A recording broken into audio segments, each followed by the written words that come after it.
All right, welcome back. Episode 193, I think, of Chaotic Clean Tar. Might be 194. We have a big guest today. He's back, Griffin Prock from Threads. I on Blue Sky as well now. No, unfortunately, fortunately or No. unfortunately, I'm only on Threads. I'm kind of a master of one. I'm not even on YouTube. I'm not on this. I am Threads and Instagram, I guess. I mean, listen, if you master one thing, right, that's fantastic. You build an audience specifically for there. I love it. But let's just jump into this thing. Well, first, actually, I got to shout you out. Show about sports, Bellbow, where you get your podcasts, right? Talk about all the sports, not just football, but I would assume football is your main focus. Yeah, football is definitely my main focus. And what's funny is a lot of people ask me, like, show about sports, like, do you talk about other sports? And I'm like, yes and no. Because, like I just kind of said, it's hard to know everything, about baseball and about hockey and about everything else. And more, the reason why I picked the title show about sports is because it's really good for SEO. When people are looking for a show to look, they're like, I want something in the sports space. So I'm gonna type in show about sports or something like that. And then I'll show up, hopefully, if I continue to grow this audience, higher up in the SEO funnel. So no, I don't go there if you like hockey. Don't go there if you like track or tennis. Just if you like football, you like basketball, those are my main two, but I dabble in the other stuff as well. All right. Well, before we jump into our topics today, we are going to cover the conference championship games coming up. We're going to talk about divisional round, and we're going to talk a little coaching things. Make sure to like, comment, subscribe. Go over to Show About Sports on where you get your podcast. Hit that subscribe button, the auto download. Just hit the auto download. I know it fills up your phone. Did to me, but do it anyways. Again, make sure to like, comment, subscribe, and let's go.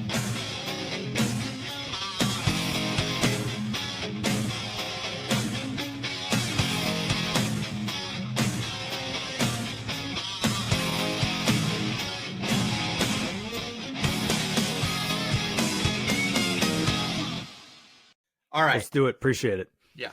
All right. Let's jump into the coaching first. I saw some stuff about the Cowboys adding Brian Schottenheimer, and now I'm seeing it's not confirmed. Is this just Jerry doing Jerry things? He just wants to create media.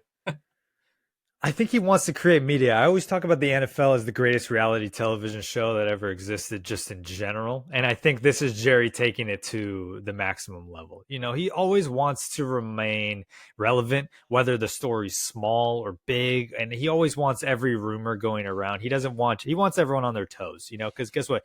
He's trying to drive clicks and engagement just like any of us would be on social media. So I really don't know what to make of it. You know what I mean?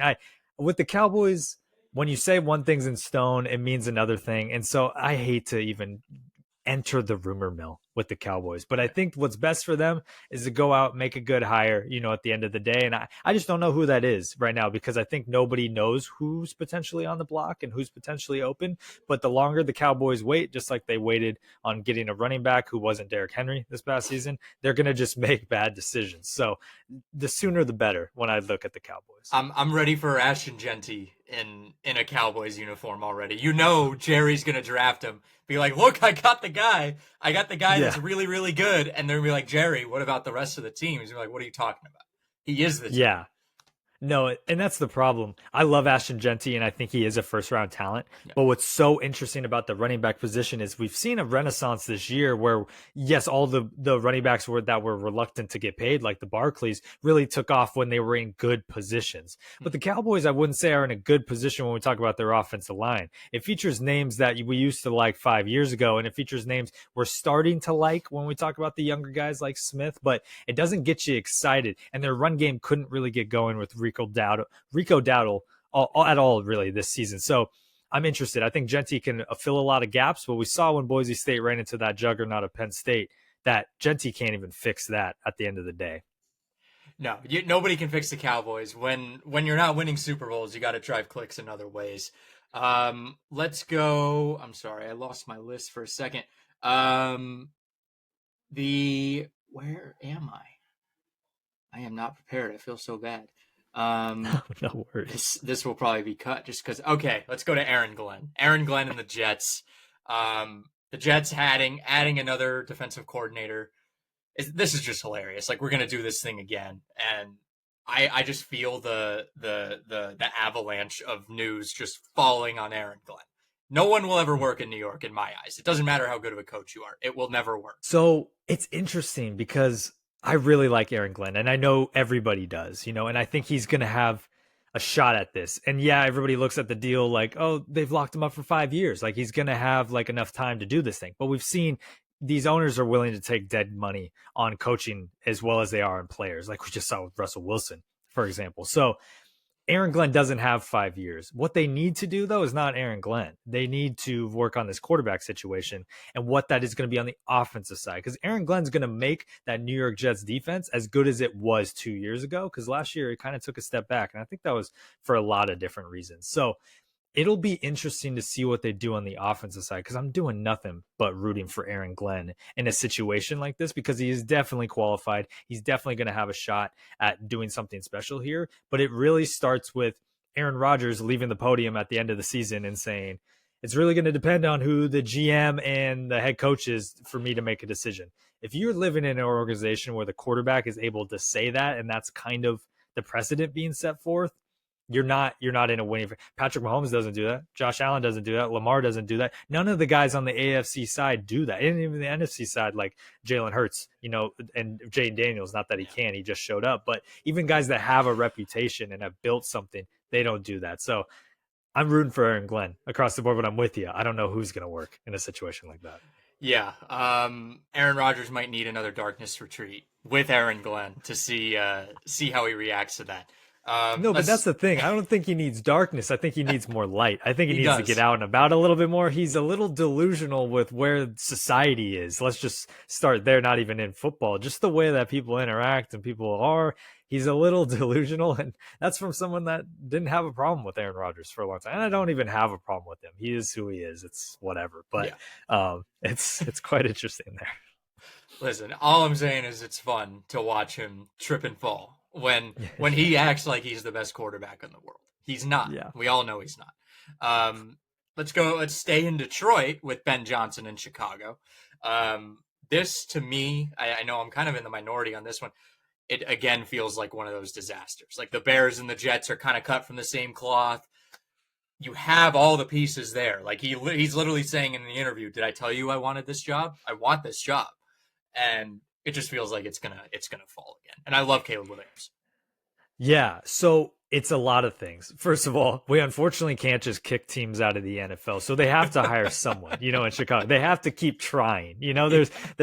There's probabilities, there's hope. You got to have at least an effort, and this was the best effort I think the Bears could have done. Now, absolutely. I don't think it's just up to Ben Johnson. I think they need to look across the front office, whether it's in the scouting, whether it's in the player development sector, whether it's in those assistant coaches across the board, because when we look at assistant coaches, they become head coaches because they're great assistants. We haven't seen a Bears assistant be pulled out of that program and brought elsewhere because they're so good. So we can't just look at the top of the leaderboard and say it's the head coach's problem. It was a little bit with Eberflus. I'll say Matt Nagy won a Super Bowl with the Chiefs. Yeah, and now Matt Nagy was on the board to maybe come back to Chicago for a little bit. Those suggestive reports, for before it all got down to Ben Johnson, who was definitely the first choice.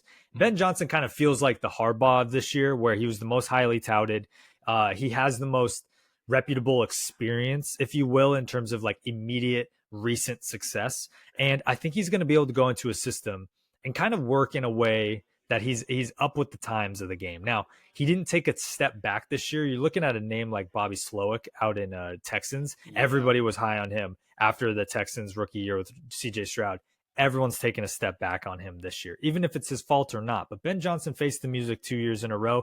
Yes, it came down to a Commanders game that we'll probably get into that I was surprised they lost, but the dominoes were going to fall eventually there. So I'm rooting for Ben Johnson. I hope he doesn't get an ego. I worry about that with him. He seems like a guy that knows he's in control, of the situation, but this is his first time at it. He's still very young. He's still got a lot to learn. I just don't want it to turn into a Cliff Kingsbury kind of situation where you're like, he's a little over his skis for all that personality. So I'm excited to see where it goes. Yeah, I think if you look back at this and let's say they win 3 games over the next 2 years, I think you still look back at this and say you did the right thing. For the first time in your history, you made the right move. It just didn't pan out. And sometimes sometimes life is like that, where you do the right thing and it still fucks you.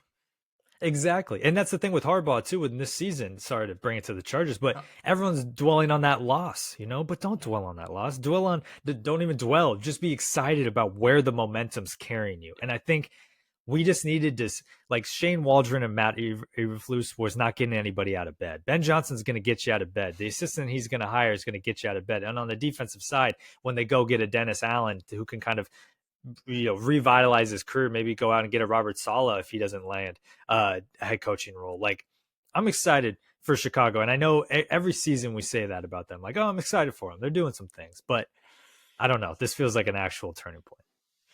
I hope, man. I think football is good when I say that with every single team. I'm like, I think football is good when the Commanders are good. I think football is good when the Bears are good. But like, those are classic teams. You want them to be good. You want those colors on the field to be playing in January and February, even important games in December.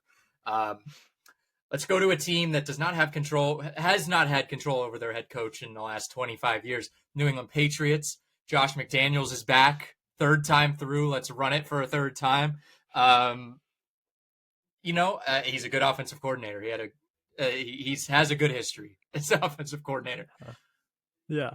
No, so that's what's interesting about the Patriots. They do the Patriots way, and this. They obviously just bring in their homegrown talent. Mike Vrabel is the same way at the head coaching position that they brought in. Josh McDaniels, I feel like he's on speed dial, always ready to take the role if they want him back, And so I'm not surprised that he is back with Mike Vrabel. And I honestly think it's going to work. At the end of the day, I feel like they didn't have a plan coming out of this last kind of Belichick era. And they took a chance. Gerard Mayo seemed a little bit over his skis. I think a little bit more time should have been warranted for him, especially in this situation. But the Patriots don't mess around, for lack of a better word. They are in the business of turning it around. And I just think they were bound to win a couple more games than they did. And that was the kicker right there. So I'm excited. I don't love McDaniels. You know what I mean? I'm not like, oh, yeah, he's really good. But I think he knows what he's up to and what he's going to do. And Mike Vrabel, I think, is your stereotypical great head coach. I think he's got everything. He's got the presence. He's got the history playing the game. And I think everybody's souring over his last few years in Tennessee. But look at the first few years in Tennessee and tell me, he's a bad coach. So I'm interested to see what he can do with a talent like Drake May. But let's get some other pieces in place before we start actually holding them to kind of expectations, if you will, because they can't be just throwing to Jalen Polk and an injured Kendrick Bourne and say, yeah, that's a really good team over there in New England. I can't make a decision on Braves. I've thought about it. I mean, I was hoping the Colts would have an open position, but they didn't. And I was thinking about it, and I was, obviously like dragging that Titans team, which is basically just Derrick Henry and a good defense, dragging them to an AFC championship isn't you should have a job just for that, like that specific reason. But then you look at their offense, and it was very uninspired. And again, it was defined by Derrick Henry's ability to run the football and Ryan Tannehill's ability just to not turn the ball over. And you had your defense. So with a quarterback that is like Anthony Richardson, where you have to hold his hand offensively through everything, basically. I love the guy, but you need to hold his hand right now. Vrabes might have not been the best guy to help out unless he goes out and gets a really good OC. But I think I really like Drake May. I think this is a great opportunity for May to learn under someone, a true leader of men. He's a true leader of men. 100%. Let's go to Indianapolis. They added Lou Amarillo as the defensive coordinator. I was just shocked at how stupid of a hire that was because of. And immediately my brain was like, well, they were bad this year. Their defense was awful. Joe Burrow should have been MVP. But I thought back to it. Get the guy who held Patrick Mahomes, in the AFC Championship game with Eli Apple as his number one corner. You have, he's had I would say besides this year and, a couple difficult years, I don't think he's a bad DC at all. I think he could really help the Colts. Yeah, he's definitely not a tier A coordinator, I would say. So I'm not surprised that was your instant reaction. He's not like a Vic Fangio type either, where depending on the situation, he can have a resurrection. Like Miami looked decent, then they didn't. And now the Eagles look better than they were because of the Vic Fangio effect. Mm-hmm. But what's interesting about Lou is he did help build this Bengals defense. He was a part of the decision making when it came to the draft. If you read through, he's been helping, the scouts and helping drafting in the GM and Zach Taylor as well, making decisions. It wasn't his call at the end of the day, but like we saw in those documentaries, like with the Giants, the coaches have an opinion. They're like, I really like that guy. You should go for that guy. He's this type of player for me. He'll do this. And so the Bengals, yes, they've lost a couple players from that Super Bowl run, but they also haven't developed anyone. So that's what I'm worried about with the Colts is they're not good, and they're going to need to continue to develop / draft more defensive guys. And I don't know if Lou's in the business of developing, and I don't know if his assistants and his scouts that he might bring in, maybe there will be other people that have opinions on that. That's what I'm worried about with Lou. I think he is a great defensive coordinator, but he's a great nose for talent. I don't know. He's a great nose for scheme, but that just doesn't quite work out. And he's coming with a bad taste in his mouth from Cincinnati. So I can understand why Colts fans are a little bit wary here. And he's coming to a team with a worse taste in their mouth. Honestly, it really was. I mean, I see it like this: if he does transform the Colts defense, cool. But our team is just not good. Like they're just not very good. You're not going to win a ton of games. Cool. Maybe we'll win 8 or 9 games again this year and barely miss the playoffs, just like we do every year. It's until, in my eyes, until Steichen and Ballard are out. It's all gravy, I guess. You can't go any lower. Here's what's interesting though. You're in a division that is just so wide open. Like you there are 2 divisions you wish you could be in the NFL if you're a good team. The AFC and NFC South. Like both of those divisions are who wants it, you can have it. And so the Colts don't necessarily like 2 years ago where they could have gotten in with Gardner Minshew if they didn't lose to the Texans. They could have made it in, but it's kind of like my Seahawks. We're in the same position. Like if we can just get second and get a wild card spot behind the Rams or the 49ers, we're happy. But this middle purgatory is so tough. And I think I would hate to scapegoat Shane Steichen, as I think he is a good head coach and I think he is a really good offensive mind. I think this is more a Ballard situation when we're talking about, like I just said, talent and evaluating talent. He's the one that picked Anthony Richardson at 5. Like there's other guys you guys could have taken, at that position. You could have taken a QB the next year, but I understand the pressures of the fan base coming off of Flacco, Rivers, Ryan. I'm fine with them taking a chance. I would have rather seen them take a chance and commit to a guy than do the thing they were doing. Like, oh, we're going to get Phillip Rivers for a year, and then we're going to get Carson, and then we're going to get fucking 50-year-old Matt Ryan. I love Matt Ryan, by the way. I love him, but dude, you were old. Everyone could tell you were old. Your arm was a noodle. Exactly. So I was happy at least they committed to someone. I know other Colts fans were like, well, we should have taken Levis. I didn't even care at that point. I was just happy that they said, we're going with this guy. That's it. We're deciding. They decided. And the thing is and the NFL and sports are all about expectations. Like everyone get your, what did you think was going to happen with Anthony Richardson? And it just shows me that sometimes fans and media personalities just watch the one highlight from Anthony Richardson in college where he spins off of a guy and throws like a touchdown. And that's super cool. And he has all the ability, but he is a project. He only played like 17 games between the ages of 15 and 22. Like, come on. Are you kidding me? Like that's high school and college football. He's barely played anything. And so to drop him in there to see what he's now gone through and now battled back to being the starter, I'm not selling my stock on Richardson. I didn't buy a ton of stock in it, but I'm not selling the little bit of stock. So it'll be interesting to see what draft night, the Colts message boards, all of social media was this guy is a project. You got to wait on. Like week 1, they were like, okay, he's the starter. He's the number 1 guy. There's no doubt he's going to win a Super Bowl. And then he has a couple down games, probably the next year, because I don't even think he should have been starting his first year. I think he's a guy that needed to sit. I know there are the people that say he needs the experience and the in-game stuff. I mean, they should have put him in at the end of the year. If games didn't matter, I would have rather seen that.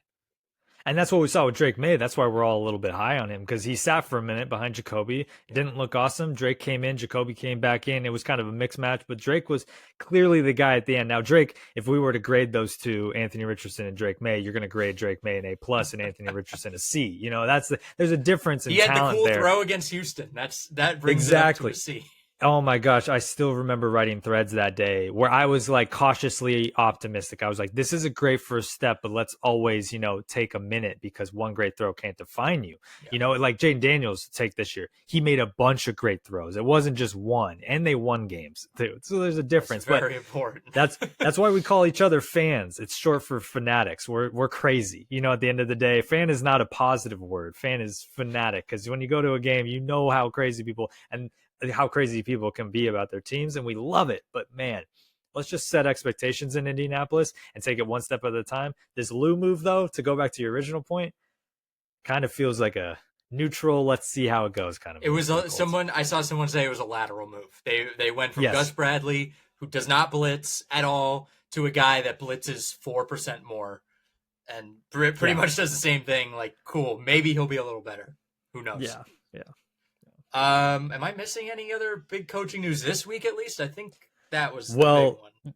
I just threaded something before we got on because there was some news about the Jaguars. As you know, that's still open. Yes. Trent Baalke, the GM, just got fired after Liam Cohen said, I don't want the job. And you could imagine that's why he didn't want the job. Is there's a lot of reports about that. Then Trent Baalke gets fired. And just now, Liam Cohen is interviewing again with the Jaguars. He's still in Jacksonville, but the Jaguars sent down Robert Saleh for an interview today, thinking Liam Cohen was out. So there's two potential guys in hotel rooms or in just Jacksonville potentially about to get hired by the time this episode might end. I don't get what's going on over there. It's just a never ending. Like, I know I complain about the Colts. We haven't won a division title since 2014, but I don't know what's worse, the constant like instability or just the purgatory. I guess that's for fans to decide. Like, what's worse, hell or purgatory? And that's what's so interesting about the Colts and the Jaguars is the Colts definitely have more of a history and more of a history of success, but you both had similar things where you had these like 2-year periods kind of within the last 20 years where it's like things really picked up. Like you think about those Blake Bortles, Saxonville defense. There was a moment where we're like, the Jags fixed it. They figured it out. I mean, they should have gone to the Super Bowl in 2017. Exactly. And then they get Trevor Lawrence. They win a playoff game against the Chargers in amazing fashion. And we're like, oh, the Jags are up next, and just like the Colts with all of their stuff. So I don't know about Jacksonville. I wouldn't take a job down there unless the reports are saying Liam Cohen wants to be the highest paid head coach of, all of them. So if that's the case, then sure, I'd take the money. Well, that's why receivers and like big name players get overpaid. Now, not even big name, like kind of middle tier, but they get like, oh, this guy got, Calvin Ridley got the biggest contract of all time for a wide receiver. It's like, why would you give that to that guy? It's just because you got to be under Shad Khan, and that's no one wants to be under him. Let's talk about some good teams, though. Let's talk about the divisional round. I think this is when the playoffs really start, like the wild card round. You kind of weed out those, the wild card teams are kind of hit and miss. But this is the real playoff teams. Let's start with a real playoff team. The 15-2 Kansas City Chiefs are on their way to the AFC Championship for the 7th straight year. Houston Texans never won consecutive playoff games, never been to an AFC title game. I think it's hilarious. Other people don't find it as funny.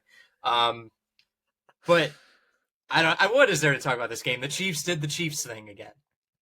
They did do the Chiefs things. I completely agree. Those calls were crazy, especially the roughing the passer one on Mahomes, which it's hard to say it ultimately decided it. I did a podcast the other day as well, and I said the same thing where it's like there's 50 other plays, in the game. There's 50 other opportunities to make something happen. And unfortunately, you're sometimes just in somebody else's story. And the story is the Chiefs' historical run this year.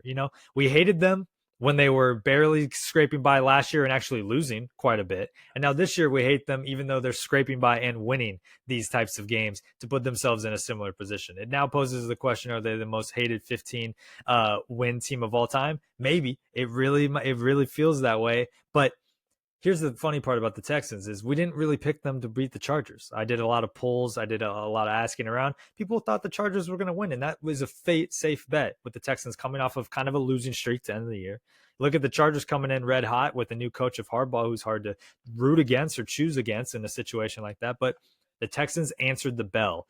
So why did we think they were going to answer it again against the Chiefs? I'm unsure, especially in Arrowhead. Maybe the good story got people going, and the refs calling things the way that they did. But yeah, the Chiefs are on their way. They're on their way to history. And let's be honest, a Chiefs Bills game sounds better than a Texans Bills game, right? Oh yeah. Oh my God. Somebody shoot me if that's the AFC Championship game. I'm sorry.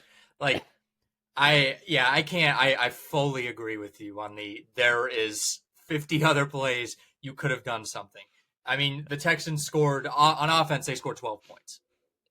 You Yeah. have to. You're not going to win a football game, especially a playoff game, scoring 12 points. That's taking out Patrick Mahomes, like taking him out of the equation completely. You're not No, winning yeah. those games. I'm sorry. Like, I think it would be if they scored like 20, 25 points and they still lost, I would understand Texans fans bitching and moaning and complaining. But you got to know your offense was horrible. Last week they had a lot of turnovers. They had 4 picks. That obviously helps the offense. And what did they muster? 30 points with 4 turnovers? I feel like that's a little weak too. Exactly. And that's the thing that people forget about the Texans. Their offense has been the thing that has been so hard to watch all year. It's kind of like they're like the Steelers, but they catch a little bit more love because everyone likes CJ Stroud back there and they're Yeah. like rooting for him to not get sacked on every play. But he led the league in getting sacked. You know what I mean? And so you can't go up against the Chiefs defense in cold weather at Arrowhead. And expect to put up 12 points, which is essentially just a Chris Boswell field goal kicking contest if you were the Steelers, and expect to win a game. I know the Chiefs don't put up big points, but they don't need to. They can put up more than 12. So Yeah. interesting game. Travis Kelce was the big story. He's not washed, as many of us believed. 7 for 117 and a touchdown. Um, yeah, he's gonna be. It's gonna be a problem in Buffalo. I think if you have him there now. Oh yeah, no, and that's the thing. We always knew he wasn't washed. It almost felt like an NBA players where they take a Conserve little they energy. take yeah Yeah. conserve energy, take a little break. It's kind of like when James Harden didn't play defense for like 3 or 4 years, but he was putting up insane offensive stats. All those Um, finals they won, he was just yeah, conserving for that. Yeah. yeah, yeah. Well, that's the problem, though. You can sometimes conserve it for too long that you don't know how to turn it on when you need it. But with Travis Kelce, we always knew that he had it, and the issues weren't his energy, or it just felt like there was a communication thing kind of off between him and Mahomes. Because it's cool to run plays that aren't in the playbook where they just say Travis run down the field, but probability tells us in the law of averages you're not going to make all of those work. And Yeah. unfortunately, they found a little bit of a rough patch on that. But now they turned it around at the right time. They started getting hot on Christmas, and ever since they've really figured it out. And hey, Taylor's watching you play football. You're going to play a little bit better if you're Travis Kelce. Yeah, if the Taylor Swift Chiefs get a three-peat, that's gonna be hard to watch. If Taylor gets a two-peat, I mean, talk about the Oh well, storylines yeah, there. she was there, after the first one, but still, Yeah. if that's gonna happen, that's gonna be a really difficult watch. Um, Kansas City, I think this was a little notable. Nothing on the ground, really. 22 carries, 50 yards, and they were still able to, I mean, really like handle the Texans. I thought they handled them. It wasn't a close game, Yeah. really. No, and that's the thing. People look at that stat line, say 12 for 50 yards, and like, that's a bad game on the ground. I just watched a national 22, sorry, championship. Oh, 22. 22. Yeah, 22 not carries good. and 50 yards. Yeah, Yeah. So I just watched a national championship game between the Notre Dame and Ohio State, and Notre Dame couldn't run the ball. They had like 15, 17 carries with their quarterback and only like 7 carries with their running backs for like 7 yards. That's not running the ball. What the Chiefs were able to do was still have the threat of running, because when you play in these cold weather games, you just know that a team is going to use it. Now, if you go back, it wasn't like they just kept trying and it wasn't working. It was just used within the flow to keep the defense honest. At the end of the day, you take a 2 yard run, it's 2nd and 8. It's better than 2nd and 10. And you at least told them to put their safeties a little bit down in the box. You told them move your linebackers to the sides, open up the middle a little bit. And that's where you get Kelce involved. You can't go away from the run, even if it doesn't work necessarily. Because when you're winning, you still have to kind of use that. So I'm not surprised that the Chiefs struggled on the ground, because they don't scare me on the ground, for lack of a better word, with cream hunt and whatnot. But yeah, it happens. The one stat. So it was probably really like 68 because Ariza had -18 on his safety. Um, yeah, and Joe Mixon. seeing him do that, I mean, that's like the one that's he's been the boomer bust spot for the Texans. When the offense works, it's because Joe Mixon is there, and he worked to this weekend. It was 18 for 88 and a touchdown. But CJ, I mean, it was just they it felt like they would get there and then they just couldn't, push it over, right? It felt like they were always just there, but it was the Chiefs defense. It was the Chief magic, the Christmas magic, or whatever they said in that Hallmark movie, that prevented them from doing any more.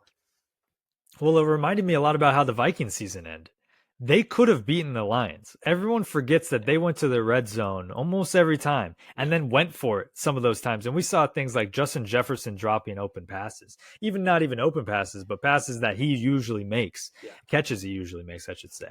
And so sometimes that's just what happens. That's why whenever people are like third down conversions don't always matter and whatnot, they do. The Chiefs have one of the worst, I don't want to missay this, but one of the worst third down defenses. So the Texans had all the opportunities to take advantage of that and just couldn't for one reason or another. I mean, I don't get super excited about the Texans' weapons when it's not Stephon Diggs and Tank Dell out there with, but it happens at the end of the day. And as Texans fans, I'd just be happy that you didn't revert this year, despite all of the signs kind of looking that way. Yeah, I think this was encouraging for them as much as like they did it not playing their best, because last year they were playing probably at the peak of their powers, and they only got to the divisional round. They got their butts kicked by Baltimore. This year you're not at the peak of your powers. You're clearly offensively you're struggling. Defense picked up obviously, but you still win the division. You win it actually a week earlier than you did last year, and you play the Chiefs in a real close one compared to getting killed. So this was, as much as like Texans fans, you're disappointed, be happy about this year. This was a good year for you. You hang your head high. Yep. You go to the offseason. You're like, where's the best offensive lineman in the draft? Where's the free agents? So let's take some shots at him. You're going to get Diggs back, maybe, if you re-sign him. You get Tank Dell back. You're on your way. Sometimes it's just bad luck. Go ask Lions fans. Sometimes it's just bad luck. And the Patrick Mahomes penalties, if you're complaining about him taking advantage of the stupidity of our roughing the passer penalties, don't blame him. Complain to the NFL. Don't blame Patrick Mahomes. Don't hate the player. Yeah. Don't hate the player. Hate the game. That's how it is. Exactly. Let's go to probably the best game of the week. Commanders Lions. Holy shit. 42 points scored in the second quarter. That was amazing. It was awesome. You're sitting there in the second quarter like, no, they can't score another touchdown. No, okay, they scored. Big play. Okay, again, like it just kept happening. And the Lions defense, they look like a defense that had been gassed all year. They've been leaned on all year. And then they just finally broke. They were fantastic against Minnesota. They finally get a break. And I said this about Minnesota, where their kneecaps got bitten off and they never got back up. Well, it feels like Detroit was never really able to get back up after the bye. Yeah, and it's quite interesting. I think this is kind of a lot of things are mental in this game when we look at it. This, first of all, looked like a college football score. Yeah. I thought it went to overtime. When you look at back, you're like, oh, this went to overtime. No, that wouldn't make any sense. 45-31, first of all, Griffin. But when you watch the game, you see that the Lions are coming off of, they have second, third string guys in that when they're in meetings and they're taking reps all the year, they're AKA not in meetings and not taking reps. They're not the focal point of where they're trying to go. And so when they're slotted in during the regular season, there's kind of this momentum that builds. There's kind of this like next man up mentality that's going. And it gets to a point where you put guys in big games, and they had one of the biggest games of their season to end the season against the Vikings. You can get one good game out of just about anybody at any level. I still remember when I was in like grade school playing basketball. There's just those days where you're feeling it. You're just like, I'm not usually football. Yeah, I'm not usually this good, but I'm feeling it. There's something in the air today. And that's what we saw from all of the stories, where I felt like every single time somebody made a play, they're like, that's their third string defensive tackle. That's their fourth round quarterback that they took 4 years ago. And it was and they great. Converted him into like a linebacker. Exactly. And it was great. And they used all of that goodwill of emotion and buildup in that game to then take 2 weeks where now those players were the focal points of meetings, of reps, and of integration. And it just didn't pay off in this game. They definitely still were hypothetically the better team on offense, and we knew that. They put up 33 points a game this year. They put up 31 during that game. They put up their normal amount of offense, but their defense was just crumbled to a point where I just feel like momentum was lost. You know, you can't ask these third string guys, even second string guys, to be like, it's like when we put in a second string quarterback and you're like, oh, Carson Wentz just played like that for the Chiefs, even with like, it doesn't look as good. That's just how it is. And Yeah. so you don't hang your hat. You know you had a good season, Lions. The one seat, you did everything right, but the future looks a little interesting for them, not just on the injury front, but on the contract front, the coaches front, Yeah. etc. So They also yeah. just lost their D-line coach to New England, too. Exactly. The Seahawks were interviewing him, or at least rumored to be interviewing. I was kind of excited to see where all of their assistants are going to go, essentially. Yeah, they have. I mean, they have great coaching staff for a reason, and I think Dan Campbell's gonna have to do it kind of on his own. Obviously, not on his own completely, but you're gonna have to see him not supported by a great OC and defensive coordinator who deserved head coaching jobs more than deserved. Yeah. I mean, Ben Johnson turned him down last year, so he was like, "Let's run it back." I don't. Are we gonna see the Detroit Lions like this again next year? I don't think we are. So this is going to be the topic of the entire offseason. It's going to be like the Bills were last year, where everyone, even myself, said this is a step back season for the Bills. Like I just saw all of their older veterans on defense leaving. I saw Stephon Diggs leaving despite all the ups and downs of having Stephon Diggs on your team. And Sean McDermott, you know, you just get a little bit nervous with him coaching, even though he has sustained success for a while. But it's a little bit different in Detroit. They don't have that quarterback that can just pull you out of things.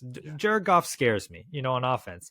And now that they don't have the system, yes, they're going to still remember what Ben Johnson used to call and probably tell the new coordinator, let's call that. But the new coordinator is going to have his own vision as well. Yeah. And so it's going to be interesting to see. I'm already going to put them down naturally as a team that steps back because it feels like that. But a step back for the Lions is from the 1 seed. They don't have to fall that far, but they are in a division with the Vikings, the Bears that could be a little bit feisty. I mean, we say that every year. And then the Packers who are looking to be hungry again. So I think they're going to step back, but a step back might not mean as bad as people might be expecting. Yeah. I want to ask you about a play here. The double pat or the Jameson Williams interception. My initial thought is always, that's stupid. You're down 10. You're getting cute when you need to be serious.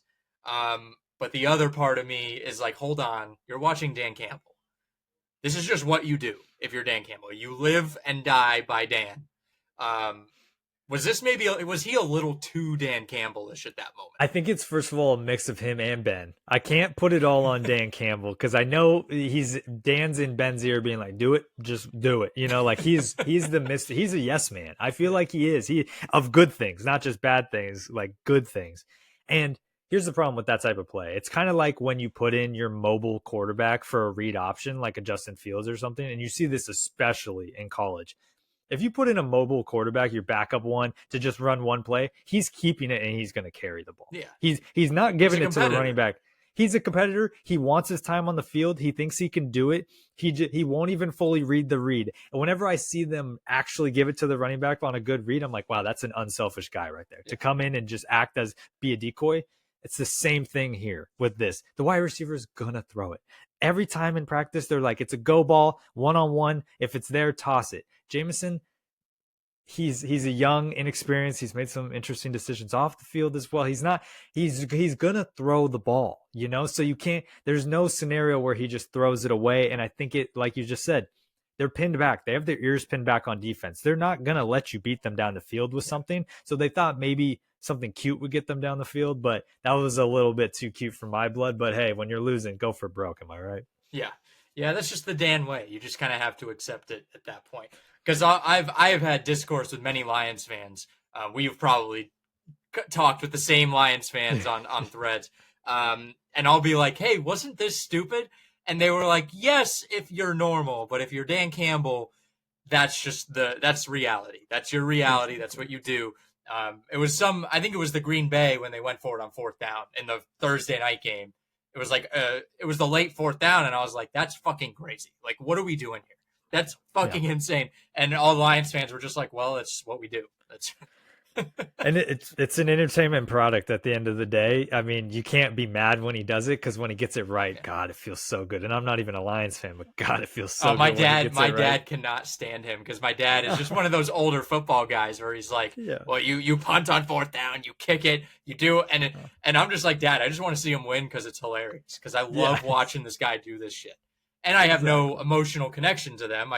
They lose, I'm like, "Oh well, whatever, not my team, I don't care." Exactly. Exactly. Um, let's go Philly and LA.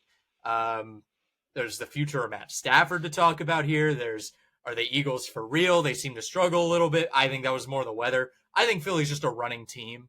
They should be running first. And I feel like a lot of running teams, they play it a little closer to the chest, especially playing against a high-powered offense in Matt Stafford with a cannon. And you're going to see that those don't mesh well in the game, but you're probably going to win the game if you run the ball. Really glad my prediction came true. I said the Rams were good, but not good enough to go into Philly and win. And the Minnesota Vikings, when they lost, they just didn't get back up from their kneecaps being bit off. Yeah, it was an interesting matchup across the board because I'm with you on the Rams. I obviously, as a Seahawks fan, see them quite often and follow their games. I was talking to Michael Bumpus earlier in the season, like early December, and I was like, "Are they a sleeping giant?" Like, I feel like the Rams are not going away. They were second place at the time in the division.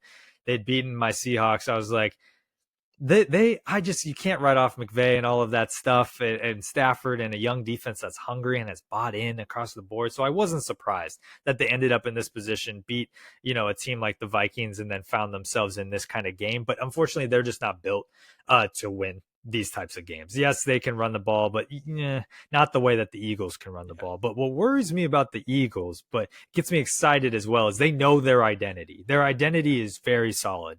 Great defense, not afraid of anything. Young guys that have bought in, other guys that we've been waiting to develop, like Jalen Carter has moved to Pro Bowl status. They've really found all three levels. And then on offense, they're a running team. Yes, you have AJ Brown. Yes, you have Devontae Smith and Dallas Goedert, but you live off the run. Why is Jalen Hurts able to find those guys? Is because Saquon rips off 4 and 5.5 yard carries on average every single times. So they're like the Ravens of last year. Great yeah. defense, run the ball, wide receivers that you like, which is a plus versus the Ravens where you're just like, where's Mark Andrews? Can we throw it to him 100 times? And so I don't know about I now. no, I don't know about now. I feel so bad for Mark I know, Andrews, me and I too. know we'll get to that game. But um, when we think about the Eagles, if they go away from their identity, that's when they've lost games. And so if I don't care if Saquon's getting stopped a little bit, which I would be surprised if that happens because the Commanders have statistically one of the worst rushing Yeah, defenses. he might go So for 300. exactly. So if they just play calm, play long possessions like those championship teams do, waste the clock, run the ball. I don't care if you're taking field goals. Like, just get down the field and don't make mistakes. The team that makes less mistakes in this game will win. And I think the Eagles are set up to do that with their great defense on top of an offense that should just take what the defense is giving them. Yeah, yeah, and when I hear about the Jalen Hurts like quote controversy on he's got to prove himself, he's got to prove himself. First, the guy's already done it. He's done the prove himself thing when he took them to the Super Bowl a couple years ago, and now they know their identity. This is a run first football team. You have Saquon Barkley for a reason. They got him for a reason. It's not pretty when you win by running the football, or it's not sexy. I'm sorry, it's not sexy. I think it's pretty because running the football is just if you can run it, run it for 6 yards a carry, and the defense is just we can't do anything. They're literally just standing there with their hands on their hips, like we can't do anything. That is so dejecting for a defense. But again, it's not sexy. You're not going to put the big score up like most, like Detroit did all year. So I'm not having the Jalen Hurts discussion. There's no need No, to have that. It doesn't no. exist. I saw him lifting weights at 3 a.m. after like a Oklahoma loss when he was in college, and I was like, I love this Yeah, guy. He could do anything in his NFL career, and I love him. And it's like you look back to Ashton Genty in Boise State, you look at Cam Scatterbo at Arizona State, running the ball and just deflating a defense. Because if you want to get tired, run the ball. The trenches are wearing out, and you can get that momentum. That's how you open the game up. So I'm with you. Just let Jalen be him. Let him see the field as he does. He's a little robotic. You want him to look a little bit more like Josh Allen and yeah. Lamar Jackson, where they're a little more fluid with their body. But Mm-hmm. Jalen has proven it. He's been in this moment. I think winning only helps them in this scenario. But I think if we had to talk about it, a loss here in this round to the Commanders, their little brother in their own division, and to a team that we really didn't think was going to get this far, Yeah. is actually going to hurt the Jalen Hurts bandwagon more than it probably should. So I'm interested to see how that plays out. Well, we'll talk about that more. I do have a question on Nick Sirianni in relation to that. Yeah. But the reason I didn't believe in the Rams, I look back at their schedule. I mean, their games, they were not winning games by a lot. Let's just say that. And even in the important ones down the stretch, Cardinals, they won 13-9, Jets 19-9, 49ers 12-6. Like, these were not great wins. These are not good teams. They did beat the Bills 44-42. So that's encouraging, I guess. But again, you only won by 2. Saints by 7, got killed by Philly 28-22 to the Patriots. Like, this was not a team that was winning games against good or bad teams by a lot. And that's why I was kind of like, they're not good enough. They'll make the divisional round, but that's about as far as they go. But you'll take that. I mean, as a fan, you'll take that. Oh, because you know that, as the Rams, I like to call them an any given day type of team. If you know you can go turn on your team and you're like, any given team they could win, that's the Rams. I trust them against the Chiefs. I trust them against the Eagles. I trust them against anything. They might not win, but I trust that they at least put up a fight. They don't roll over. They don't lose the way some of these teams have lost this year. So that's why if I'm a Rams fan, I'm just happy with how young our team is across the board and just going to have to make some decisions at quarterback, whether Stafford wants to retire or not. Yeah, that's going to be a really big question. I think Stafford is the guy. He's the one carrying everything. I think if he's gone, a lot of it falls apart. Sean McVay, no, though. I don't think he's still a good coach. Let's go to Bills Ravens. Sorry, Mark Andrews. Really tough day. And I do want to do a little PSA. If you're sending death threats over a fucking football game, I'm sorry, you got nothing else going on in your life. Like, that energy should be put to something else, but it just isn't because there's nothing else going on. You are a loser, a bum, and maybe this is a little too in your face for you. But you're just a bum. You're a loser, and you're an asshole. That's it. No, it makes me sick, Yeah. When you think about that, and we all got to remember it's a game at the end of the day. Yeah. Yes, some people might lose money, but that's your fault for putting money on games at the end of the day. Exactly, that's gambling. And also, if you're not putting money on the games and you just enjoy this as entertainment, like, holy cow. Then take a step back. Maybe it's not entertaining for you anymore. No, it's not. It's not entertainment. And that's with any sort of addiction, if you will. Like, not even like bad addiction, like drugs and alcohol. This is like just, you have an addiction to this, and you take it a little too far, and you just can't. These are humans. You got to humanize the game a little bit. And that's what the NFL tries to do, is dehumanize it with all of the betting and all of the this and all of their robots, and we're not supposed to know them. They're wearing helmets. Literally, we can't even see their faces that often. So it's hard to remember these are people that go home at the end of the night. I think that's almost weirdly, and this is like getting into something completely like unrelated to the actual games, but that's like almost weirdly why the NFL is so popular, I think. Exactly. Because all the other sports, maybe hockey, but you can still see into their face with, if they have the helmet on. But the NFL, like, you're not looking at those guys. They're robots out there. And people, I think there is something about it where it's like, I want to watch people just hit each other as hard as they can, and I don't want to see their face while they're doing it, because you see the emotion, you see the pain, you see all that shit, and you just don't see it that much in the NFL. You feel kind of guilt-free when you're watching it, because then when you see, we've become so numb to the injuries as well. That my God, a torn Achilles, I'm like, well, just get up and walk it off. Like, what are you doing? Not even an Achilles, like a head injury. So you see the Tua stuff this year, and you're like, I am numb to that. And I even feel that way as my fan, like, where I don't get all crazy about the game. I just love to watch it. Yeah. I'm even sitting back after something like that happens and be like, wow, like, I cannot believe my body is like okay with seeing that. It's kind of like when you play video games at a young age that you shouldn't be playing. You just get used to things that are weird. But yeah, it's an interesting topic. Well, yeah, I remember like kids, because I was a substitute teacher for a while, and kids would come in every once in a while, and what kid would have a concussion. And you would be like, well, like, Tua was back like the next week. Like, in your head, you're just like, Tua was back the next week. Like, why? And then you're like, no, this is real life. that kid like had needs sunglasses. He can't be scared. Like it's crazy to think about Yeah. that. And yet it's good to like take a step back. Like I think a lot of people just don't have the self-awareness to be like, no, these are human beings that they're healing rapidly because this is their job. But like these guys coming back from a torn ACL in 6 months to compete at that high level, that's not normal. You're not a normal human being. If you do that, it's very No. impressive, but it's not normal. No, 100%. So I wish nothing but the best for Mark. He's had a great Yeah, career, and I hope he continues to he's a if he monster. continues to play. And yeah, he should be remembered as good as he has been.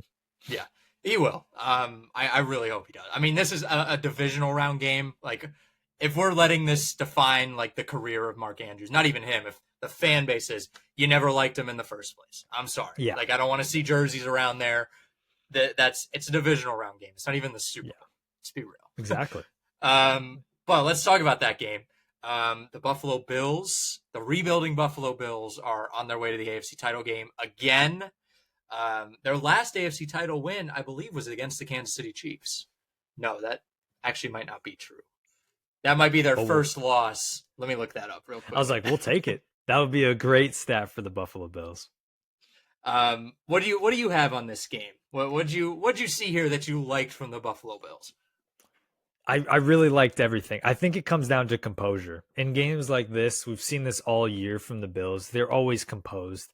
They've always faced the team that's always coming in red hot as well. Because a lot of people even thought the Ravens on the road were pretty spicy in a game like this based on how they were looking. But the Bills, they answered the bell. It was a messy game. It was snowy. It's hard to understand what's fully going on the field. And we just see a leadership from Josh Allen I don't think we've seen in his whole career. Not that he's not been a leader his whole time, but we see this kind of everyone looks at him and they're like, they feel safe when they see him walk on the field because he has this not confidence about him, but just this safeness when he's on the field. And I'm sounding like I know him as a friend, but like it's just cool to see that when we see his face, like we were just. I mean, like about, he's like Superman. Like exactly. they talk like in the comics because Superman is coming out in July, so that's yeah. I've been really getting more into it. I've always been a fan.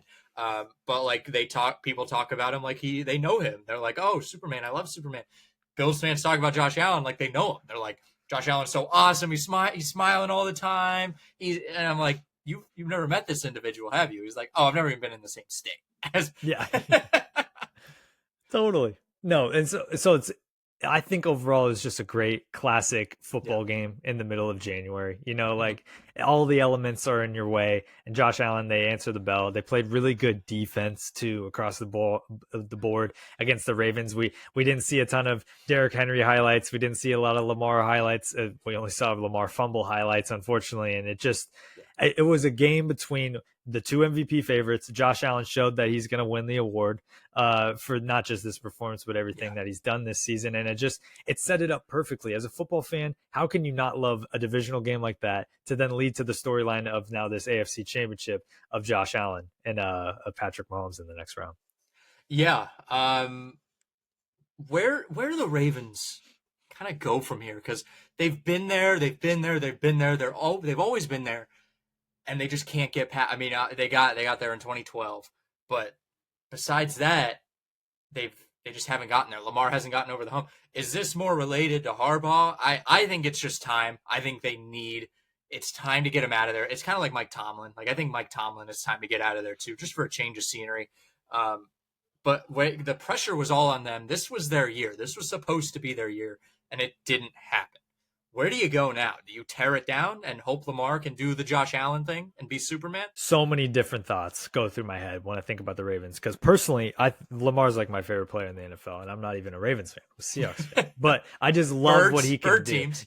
Yeah, exactly. Bird team. It's just the purple birds. And so I really like what Lamar can do and what he showed in his development this year. He was definitely a different quarterback than years past. So when we look at the offensive side, I think you keep Henry there.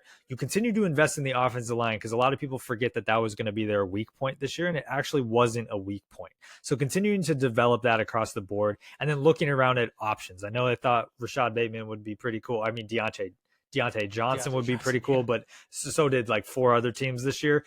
Go out and try to find another wide receiver. Try to find like that DeAndre Hopkins kind of trade where there's just a solid guy that they can bring in to help on the outside there, to help Zay Flowers kind of just have that 1-2 punch to open the run game.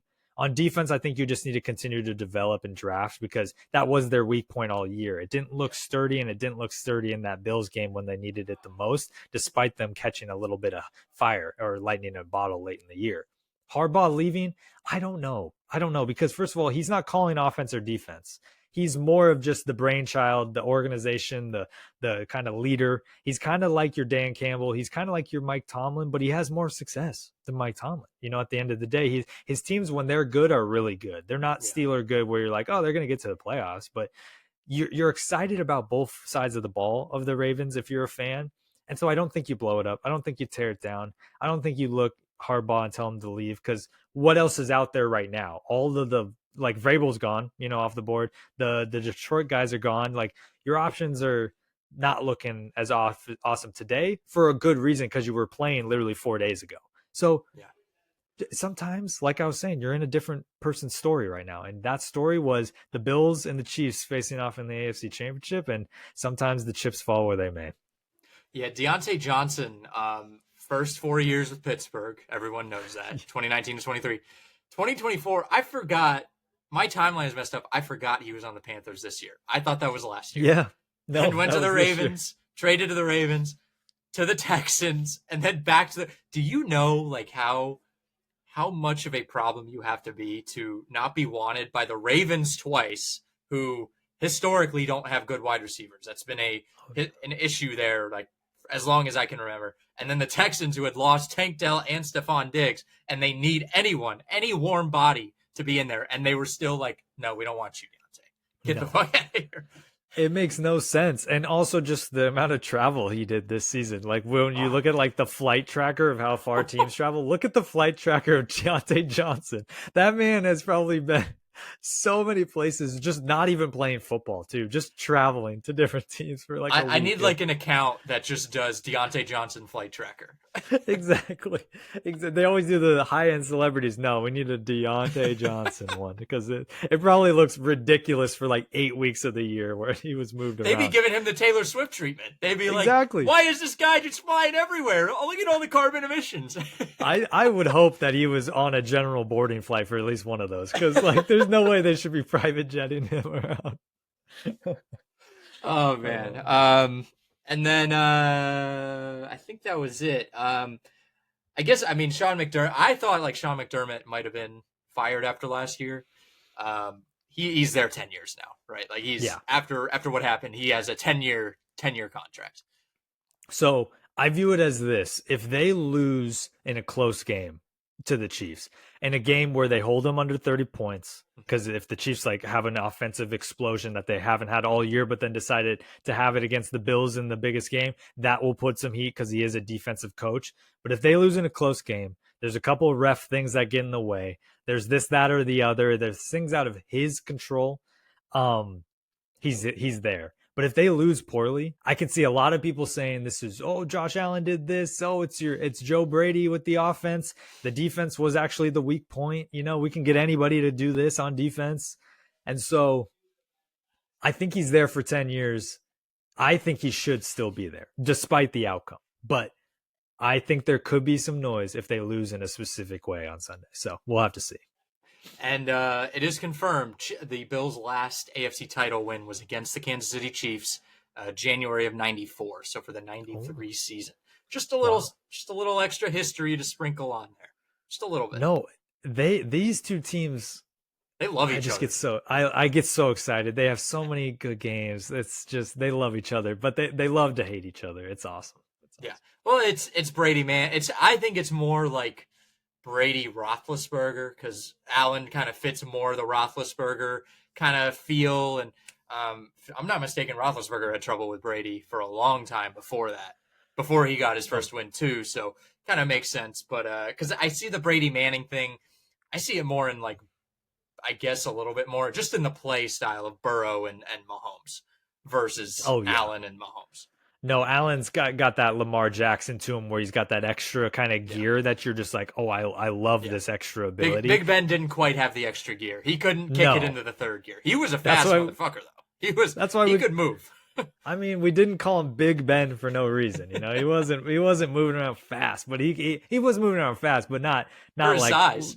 yeah, not like Josh Allen, Lamar Jackson, where he juke some guys out a little bit. No. All right, let's go to Conference Championship Sunday. I think this is the Super Bowl is so drawn out. Like the 2 week, you know what I mean? Like it's just so long. Mhm. It's way too long. Conference Championship Sunday is like my favorite. I think that's like the real. Again, you said it before we were recording. We know who the good teams are now. These are the four. That's it, and we get to see who's the really good team after this. Yeah, so it's funny that you say that 2 week in between. I totally agree. It definitely feels pulled out, and it definitely can lead to. They always say like, oh yeah, it's good because guys can get healthy and all the prep, and there's way more media for that. And yes, that's all true. But I also feel like it's the NFL's way of just being like, hey, sorry NBA, we're gonna keep playing into February. Like I know you guys like February and that you want it to be your month, like where you could say that's when we're the only thing on TV. But I swear the NFL's like, nah, we're gonna keep going because they want to add another game. I mean, owners want more football. It's gonna continue to own the airways. But We're gonna have that. like a 40. We're gonna have a 40 team league with Oh 25 yeah, regular season games, no preseason, and oh like yeah. a best of five Super Bowl. Well, That's look at what college Roger Goodell football. wants. It just ended. Like Yeah, college football, literally just they're gonna do they as much have of an that. extra week in there. They got to squeeze that and keep the Yeah, national title during Wild Card Weekend. You can't yeah. compete with the divisional round. No, You just no, and can't. that's why they put it on Monday because they're like, Yeah, we can't put it on the weekend because of all the legal stuff that goes yeah, with that. But the college, I think just football in general is going to continue to expand and make yeah. more like playoff formats and more games or whatever. But yeah, these are the four teams that remain. And I are they love the bowl best games. teams? Give me Oh, NFL bowl games. NFL bowl games. Yeah, I'd Like love you that. like you're talking like Like the Capital One Bowl, like the the like you Pop get the Tart Bowl. Gasparilla Bowl. Just like and make them mean a little something, like something maybe something for draft pick or something like that. Just Well, I know that's stupid. That's not player safety, but that would just be awesome. go ask the NBA how introducing the NBA Cup is because they're going to tell you these players sometimes don't even know that they're playing for something extra on these extra games that are part of the regular season.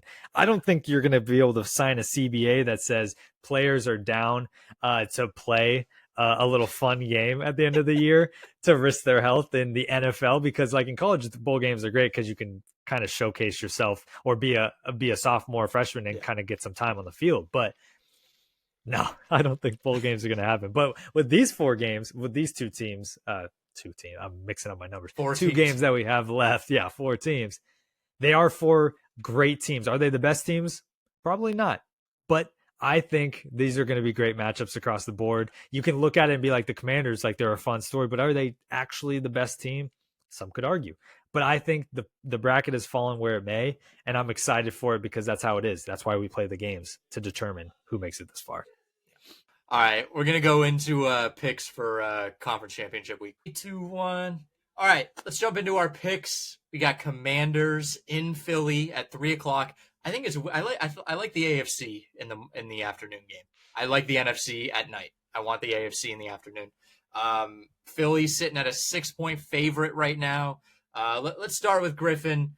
What do you got? I think me and America is rooting for the Commanders. I think, when you look at kind of the history and the Eagles they've won a few times, let's the new kid on the block come around. And the storylines of Jaden McDaniels this year have been incredible. So I want to say the Commanders, but I have to pick the Eagles because they have an identity, like we talked about earlier in the show, a great defense to be able to slow down a team like the Commanders, despite what everyone's going to tell you, where the Commanders beat the Eagles earlier on. But they beat a team led by Kenny Pickett. So let's all remember that for a second before we get too excited about that game.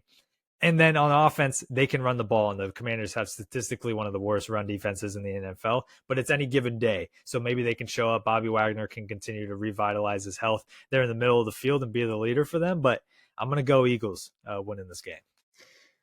There are a lot of reasons to like the Commanders here. I mean, you look at first of all, the health of Jalen Hurts, right? It came into question when he got hurt in the first meeting, missed most of that game. Clearly battling a knee injury last week, only threw for 128 yards. Week before that, he was well under 200. I don't have it pulled up. And the Commanders are hot. And now Jaden Daniels is up against history. Rookie quarterbacks are 0-5 in conference championship games all time. Sean King, Ben Roethlisberger, Joe Flacco, Mark Sanchez, Brock Purdy. All of them lost. All of them had top 3 scoring defenses at their age. Jaden Daniels does not have that. Granted, he's, I think, more dynamic than any of those quarterbacks, although I don't think it's fair to quite put him ahead of Ben Roethlisberger yet. The concern would be, can they slow down the run game? Because the Commanders do have a bit of a suspect run defense. Saquon Barkley can just take over, and he really did take over in that previous meeting. There were a couple plays that the Eagles didn't make to salt that game away. Obviously, people talk about Pickett being in there, but it was a drop by Devontae Smith. Would have had a first down, they would have ran out the clock. I would love to see the Commanders win. I would love to say I'm going to take the points with them, because the Eagles have not been all that impressive in winning their games. They've just won them the way that they've had, kind of like the Chiefs, right? There's no style points. We kind of expected the Eagles to maybe blow the Packers out, maybe blow the Rams out. It didn't happen. They almost let that game get away. I just think there's a reason why rookie quarterbacks have never been to the Super Bowl. I think they always run into a buzzsaw at the end. Begrudgingly, I'm going to take the Eagles in a close game. I think I mentioned this on the last episode. I was really high on the Commanders against Detroit because you just don't know what you're going to get. They could have very easily lost by 40 to Detroit. I think that was that as much as and the probability of that game happening against Detroit. I think the probability of them losing horribly was about the same. You never know what you're going to get out of them. I love Commanders +6 here, especially a division game. And like Philly, that tide turns like that. The fans just turn like that. You get one big play out of Jaden Daniels, it's the crowd is going to be booing. They're going to be throwing snowballs. They're going to be angry. They're going to be calling Nick Sirianni a bald fuck or something like that. You're going to get something like that if you see it. And I mean, the Commanders are built for big plays. They're built. They look for those deep shots. You're not going to grind it out. They're not going to grind out a win where you're going to see Austin Eckler and maybe Jaden Daniels get 45 carries and just have the ball for 40 minutes in the game. They're not going to give their defense rest. They're going to score quick. I really want the Commanders to win. I really like that. I would take them +6. I still got to go Philly here. But again, like that run, I think if as long as Philly just establishes Saquon, it's going to be really hard. Even if you can get those big plays, it's going to be really hard. You're going to have to hope to just win in a shootout, and maybe hope at the end you're ahead with a minute to go. Just hope that the coin flips your way. Basically, that's kind of how I see it. Or they just lose by 40. I don't think they go out there and kill the Eagles. I don't think there's a world where that happens. No, but let me ask you this. If the Eagles had lost that game last week after being up 13 late in the game, does Sirianni's job become...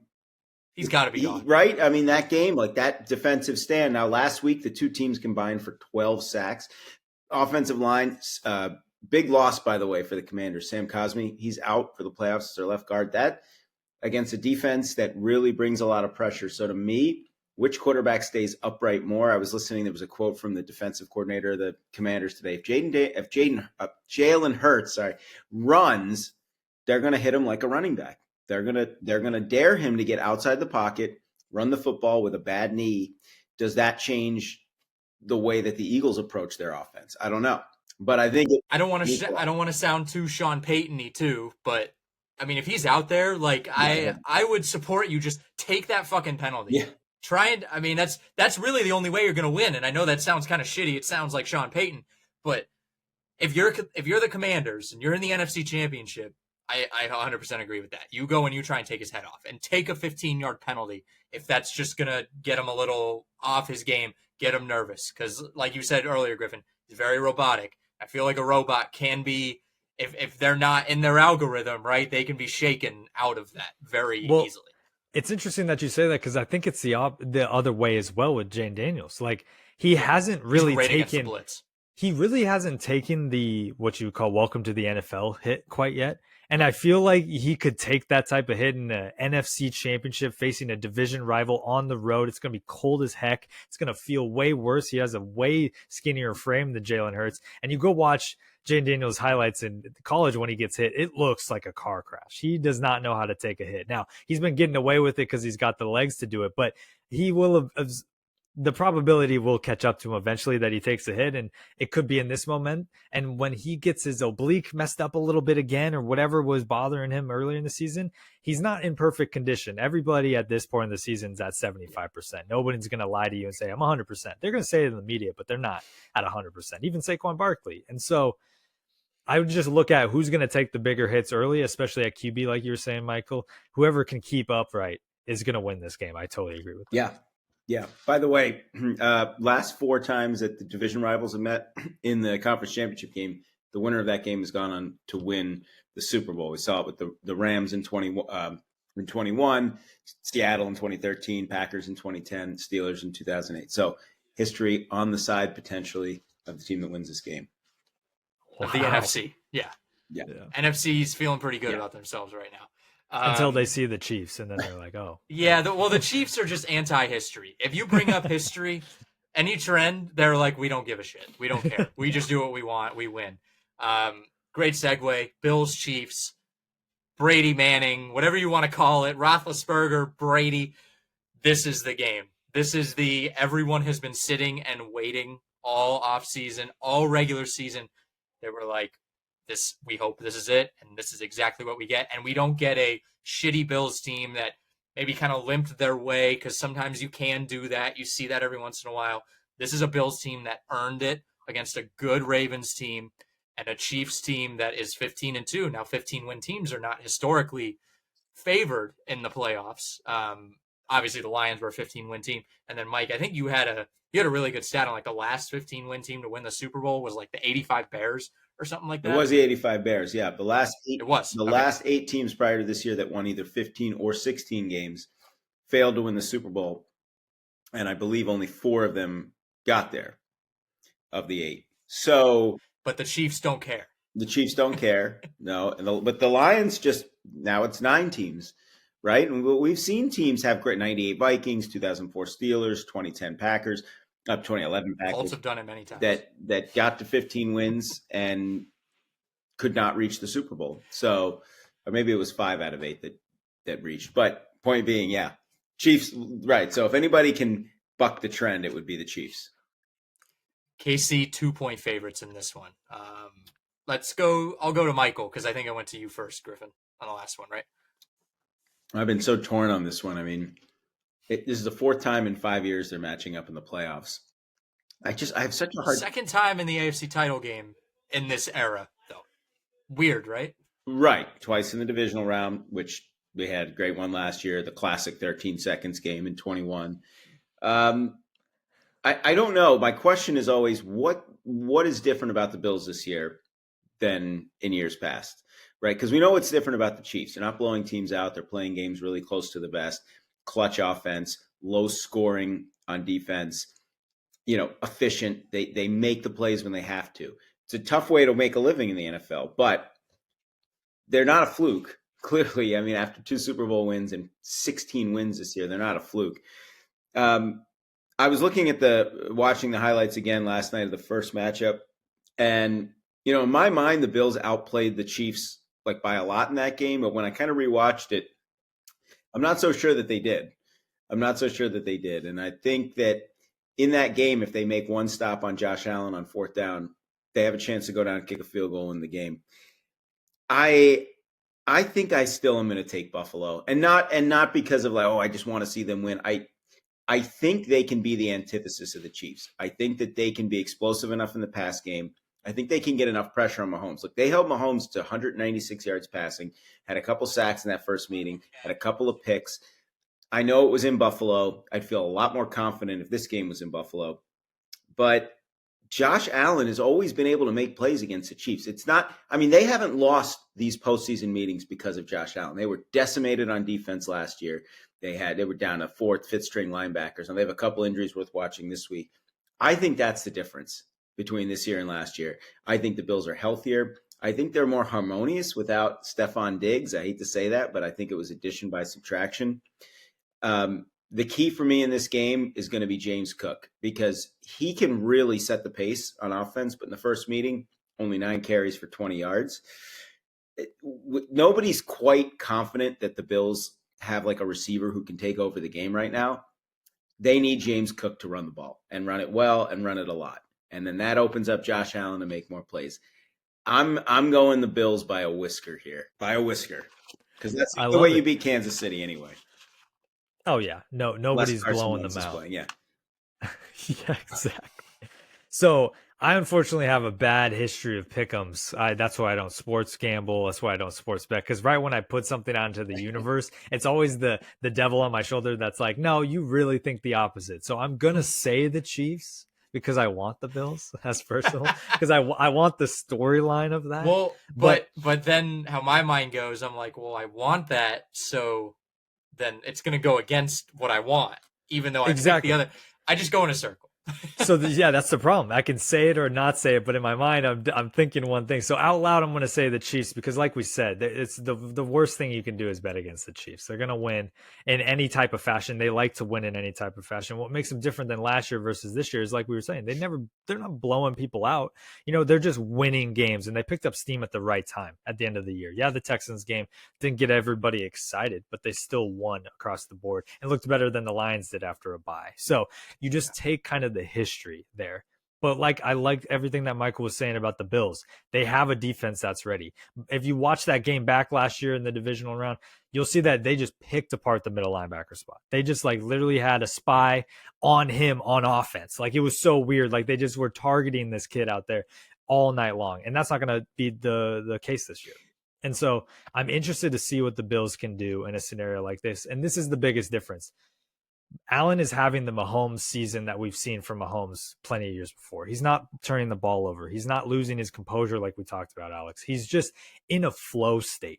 Like we talked about, there are not a lot of quarterbacks that when they throw the ball out of the screen, I have confidence that it's going to end up in a wide receiver's hand. He's one of the three. It's him, it's Mahomes, and it's like Joe Burrow or like Matthew Stafford on a good day. There's a handful of guys that you just have this flow state energy, and he's one of them. So I'm going with the Chiefs because I actually think they're going to win, and but I want the Bills to win in the end. Before you jump in, Alex, I'm going to throw a couple of quick questions and stats here. One, the only team that scored more than 27 points against the Chiefs in any game since Super Bowl 57 was Bills Week 11, 30 points. My question to you guys, and just hold your thought on this because I'm going to throw a couple stats. Do you think the Chiefs can win a game giving up maybe 30 points? Do they have the explosive enough offense to actually win a game? They won a divisional round game in 2021, 42-36. Does this iteration of the Chiefs last week? Okay, Isaiah Pacheco had 18 yards rushing. He has not looked the same at all. No, the less ferocity, less confident running since he came back from a broken leg. Travis Kelce had 7 of the team's 16 catches. Xavier Worthy had 5. No other receiver. One wide receiver caught a pass last week, and that was Xavier Worthy. Noah Gray had 3 catches. Kareem Hunt had 1. You're looking at Hopkins had a target, no catches. Smith-Schuster, a target, no catches. Hollywood Brown, 2 targets, no catches. So I just throw those stats out there to point, A, it's amazing that they've been able to win games like this. But if they get into a situation where Buffalo is scoring points and is able to expose the defense, can the Chiefs actually keep up with that? Now I'm done. So it's so interesting that you say that because, first of all, on the Pacheco front, I totally agree he's looked different. But I've also not played in the NFL and broken my leg and then was told to go run on that leg and get hit on it every single week for 7 straight weeks after. So I could imagine any sort of leg injury to a running back definitely throws off your confidence, whether you want to admit it or not. And Pacheco would never admit it. But we also talked about the unlocking of Travis Kelce all of a sudden. I think that's just the beginning for him. When we talk about targets and catches, he's got more in the tank because he hasn't used anything in the tank all year. He's had his quietest year of recent history, and he's been saving it for this moment, apparently. And then, like what we said about the Chiefs, they just feel inevitable. And I think they can just purely on vibes. This isn't even stats because I'm imagining the paper on Monday morning after the game saying yep, add another bullet point to this Chiefs season. After not scoring 30 points all year, they decided to put up 45 to beat the Bills in the AFC Conference Championship to go on in a way that we didn't even expect would happen. It's going to be an 80-yard Xavier Worthy bond. Pacheco's going to come alive. Travis Kelce's going to set a record, another record in front of Taylor Swift. It's going to be a whole just Chiefs. That's just who they are. They can win any way, even if we haven't seen that way quite yet. Well, and I would also throughout this question about the Chiefs is that they haven't beaten a single. I'm not going to say single. The only elite or top level team they've beaten this year are the Ravens. So we just haven't seen. I mean, really, the only two games that they've really played, Ravens, Bills, and they split out those two games. Didn't play Detroit, didn't play Washington, didn't play Philadelphia during the regular season. So my reservation is on that too. That they beat the Chargers twice, they beat the Broncos twice, they beat Tampa and Atlanta. I mean, the teams that they probably should beat, but we have not seen them, other than that opening night game where they win by a toe, beat one of these elite teams. So as much as I agree with you, Griffin, all the inevitability about the Chiefs, I do think that it's there for the Bills. It's there. I love it. I'm with you. I want it to be there for the Bills. All right. Sorry, Alex. We kind of cut into your time there. All right. Well, I grew up in my formative years as a child and as an adult were during the Brady Patriots era. That like, oh, it's going to happen. He's done, right? He's done. We heard it every fucking year. Who was it? Who has like the famous rant that's saying like Brady's done, Brady's over, and then he won 3 more Super Bowls.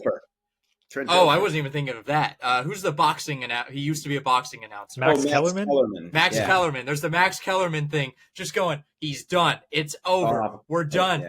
And then he wins 3 more Super Bowls. I've done this. I'm not being fooled again. I refuse to be fooled again. I would rather be fooled by the Bills than by the Chiefs. Because, I mean, the definition of insanity is doing the exact same thing over and over again and expecting different results. I was insane hating Tom Brady and the Patriots. I'm not insane hating the Chiefs and the Bills. I'm going with the Chiefs.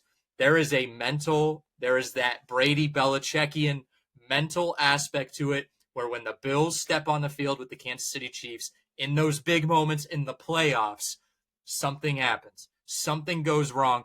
Something happens in Sean McDermott and Josh Allen's brain, and maybe not even their brains, maybe in the other guys in the supporting cast. Maybe they feel like they're not up to the bill. And, well, the Bills. And it's Chiefs. It's Chiefs all the way. Give me Chiefs by 2. Give me the over on 48. I would really like to see. I kind of think what the Chiefs do is they just kind of test things out throughout the year. They're like, because they threw a bomb to Xavier Worthy against the Chargers. They kind of sprinkle in those like elite offensive moments. They're like, oh, maybe we want to try throw it deep here. You know what? I think we're going to get a little tricky in this game. They don't put it all in one game until it really, really matters, because you don't want to put that out for everyone. You don't want the headline saying, hey, the Chiefs finally turned it on in the regular season. You want them to turn it on in the playoffs. You want to turn the offense on when it matters, and this is when they're going to do it. I love Buffalo. I think I did like pick Buffalo to beat Kansas City in our like pre-playoff bracket prediction, but I've just completely flipped. I'm not going to be fooled again. It's Kansas City. It's always Kansas City to me. And I'm really scared we're going to have a Chiefs-Eagles Super Bowl again, and that's just going to be awful. It's going to be so sad. I love it. Anything else on this game, guys? I don't know. I mean, look, every 3 years the Chiefs could lose an AFC Championship game at home. True. 2018, they lost at home to Brady. 2021, lost at home to Burrow. Remember, Burrow beat him during the regular season. That's the only time Mahomes has lost twice to the same quarterback in a year. This would be a first. Look, eventually Manning got past Brady. Eventually the Washington Capitals, we got by the Penguins, won the Cup. There's always those roadblock moments. And for all the people kind of saying, oh my God, we're history, the Chiefs, they do it every year. They don't do it they do it most years, but not every year. Patriots didn't do it every year. They came up short against Manning. Brady's last game was a Patriot. He lost to Ryan Tannehill. I'm just saying it's possible. My absolute mortal lock of the year was the Bills beating the Chiefs back in week 11. I don't feel quite as confident because the game's in Kansas City, but I do feel the Bills are the better team. The only question is, will they prove it on Sunday? Yeah, my final thought is, could we be any happier as football fans here? I know you guys like some AFC teams here across the board, I think, but man, this is cinema. What the meme, absolute cinema. It is. This is cinema right now. Just like last week with the Ravens and the Bills. So I couldn't be happier that it kind of fell this way, even though I was rooting for, the Ravens because I like Lamar. So It'll be interesting. I'm just excited. I'm ready to sit on the couch and crack open a beer and just 7 watch hours. mayhem. Yeah. Watch it just kick off. But I think even for this game, I get nervous. I think I get, and these aren't my teams, but I'll be sitting throughout the week and I'll be like, the AFC Championship's on Sunday. Yeah. And I'll just get a big smile on my face, and the people at work will be like, what the hell are you smiling about? We're at work, and I'm like, the AFC title game's on Sunday. I'm fucking excited for that. Let's go. Let's go. let me ask you guys one quick question, because I didn't get a chance to rant on the Ravens, which is probably a good thing. But last week, in a playoff game on the road against an elite quarterback and a really good team, the Ravens turned the ball over 3 times, did not generate any turnovers, still had a chance at the end to at least tie the game, right? So one of 2 things is true. Either the Ravens are that good that they can almost get away with losing the turnover battle 3-0 to the Bills, or the Bills just aren't that good because they couldn't take advantage and blow them out. I don't know. I assume that one of those is true, and I think it's more that the Ravens just continue to underachieve because they're so talented that they can actually be in a game like that. We'll find out which one it is. It's whatever the Bills do on Sunday, because if people believe that it was just that the Bills were lucky enough to, because they didn't take advantage, then they won't win. But it's like imposter syndrome. I think the Ravens have it. I think they just don't fully believe that they should be in this position of success, but the Bills know that they can be in this success. It's just kind of a mental hurdle. I don't know why. I think it's because the Bills have beaten the Chiefs more in the regular season, so they have that wear and tear. The Ravens just can't quite do it when it matters the most, or even in the regular season. And just coming off of last year, I almost think they were looking ahead and thinking about what's their identity going to be when they finally beat the Chiefs, and forgot that they need to beat a team beforehand, and we were hoping maybe it would be a Texans team again or somebody else that wasn't the Bills. And so I think it just was there's a monkey on the Ravens' back, and they can't shake it right now. And the Ravens season started with it last year, ended with a loss to the Chiefs, started this year with a loss to the Chiefs. Buffalo season last year ended with a loss to the Chiefs. Well, this year's season ended with that's been basically every team's story against the Chiefs, with the exception of Tom Brady and one-time Joe Burrow. So it is going to feel like some serious Groundhog Day, case of Groundhog Day in Buffalo if they lose. Sorry, I just have a schedule prediction real quick. If Buffalo wins the Super Bowl, we might see Ravens-Bills on opening night. We might see that. That's a very, very big possibility if Buffalo wins the Super Bowl. Great. I hope Lamar gets some sleep, man. Yeah, because he's gonna be dreaming about that. All right, and then Griffin, if you have the time, I want to spend a little bit on college football. You were at the national title game? Yes, correct? I was at the game. I saw the pictures at the media day. What's that like? Is it corporate? Is it a little too corporate? No, it's it's actually not really corporate at all, to be honest with you. It's like controlled chaos. Everybody knows what they're supposed to do, and everybody's working for their own media company, if you will. It's not super corporate. Everyone knows each other. There's a lot of high-fiving, a lot of handshakes, a lot of just chill energy, if you will, because I feel like this is the place where it's not a lot of new people that do it. This is the Super Bowl of college football. So it's everyone that knows what's up and how these things operate. So it's really efficient. It's controlled chaos, like I was saying. So yeah, it's really cool to see something like that and then see it all come together into the game. And so, yeah, what other questions do you have about that game? Because it was quite a game. I guess more in relation to Ohio State. I mean, you see them lose to Michigan at the end of the year, and I think they'd kind of underachieved all year.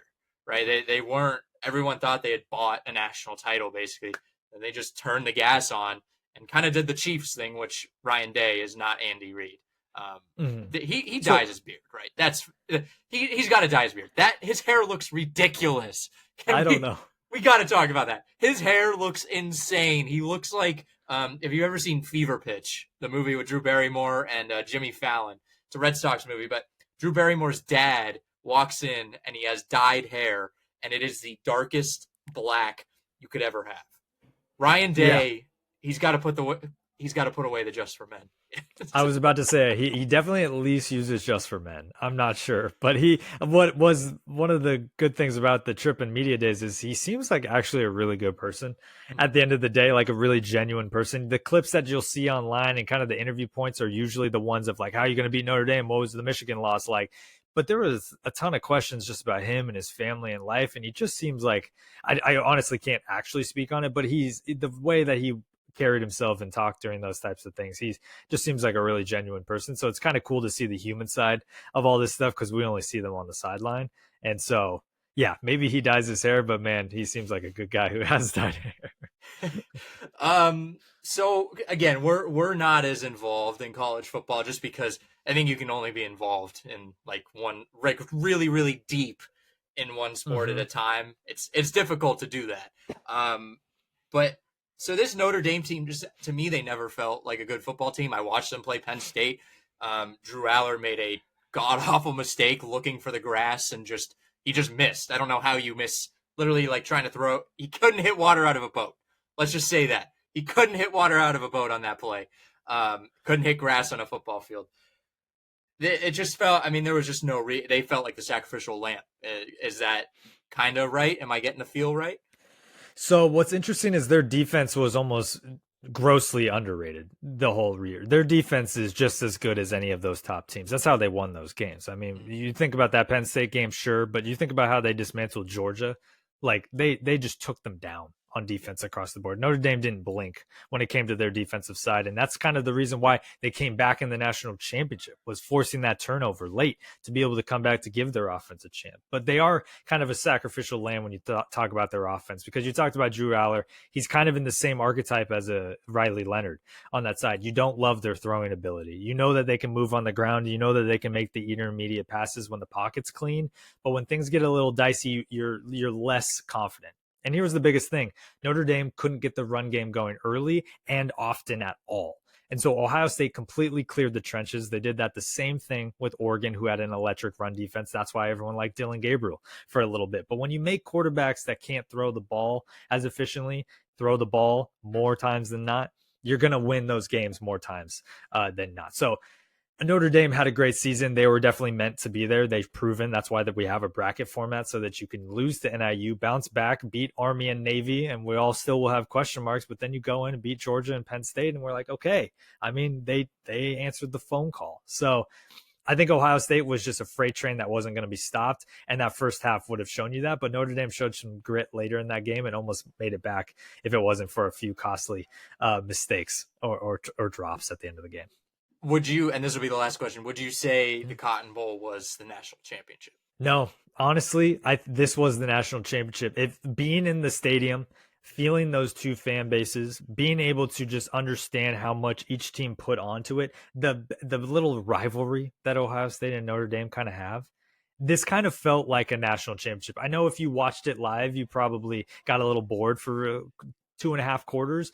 But man, Notre Dame showed some grit. And if you just have an appreciation for the sport, you will actually know and see how close Notre Dame was kind of coming back to ruin the day. They were about to make it, 8 points, be able to win this game. So honestly, I think this was the national championship. It just wasn't a back and forth affair that you'd want. It was more of a attempted comeback story there at the end. Yeah. All right. Well, and again, I think we made this point earlier. You can't have the national championship in divisional round weekend. You just can't. It doesn't work. Yeah. Just doesn't they work. They have to end the season sometime. They got to find a week where you can push it back. All right. Well, thank you so much, Griffin, for coming on. This is a long episode. We don't usually go this long. We usually stop at 60 minutes, but when it's a good conversation, who cares? No worries. Go check out Griffin on Threads, on Instagram. Go check out the show about sports on Apple Podcasts, Spotify, anywhere you get your podcasts. Obviously, go find Michael at draftamerica.com, Draft America on Instagram, TikTok, YouTube, and like, subscribe, and comment to Chaotically Intolerant. Go join our email list as well. It's a mouthful. Got a lot of stuff going on. But again, thank you all for watching, and we will see you next week.